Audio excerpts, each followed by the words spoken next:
போரின் நடுவிலே 234 தொகுதியிலும் விஜயினுடைய தாவேகா தோல்வி அடைகிறது. தலைவன் மாறிலே கூட்டம் சேர்த்துட்டா அது ஓட்டா மாறாது. ஒருவன் பசிக்கன 234 இல்ல 10 கூட முடியாது தனியா நின்னா. வேட்டை துவங்குது உங்களுடைய அடுத்த படத்திற்காக காத்துக்கிட்டு இருக்கிறங்க விஜய். நரிகள் கூட்டமோ அரசியல் அப்படியே முதல்வராயிட்டு வழியில் கிடக்குது. சினிமாக்கார வந்தா ஜெயிச்சான் அப்படிங்கிற வரலாறு கடைசியா எம்ஜிஆருக்கு மட்டும் தான் இருக்கும். நீ எழுதி வச்சுக்கோ. குருதி ஆட்டமோ காட்டு நடக்குது. ரெண்டு நிறுவனம் என்ன சொல்லுது, அவர் தான் முதலமைச்சர். இப்ப இது எவ்வளவு பெரிய காமெடின்னு மக்களுக்கு தெரிஞ்சிருச்சு. வாடைகள் 100 வந்து போதவில்லையே. உன் பேரையே முழுசா உன்னால சொல்ல முடியாது. சொன்னா பாதி பேர் ஓட்டு போட மாட்டான்.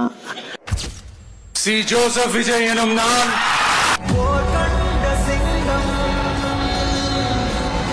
தமிழ்நாட்டு அரசின் முதலமைச்சராக உறுதிமொழிகிறேன்.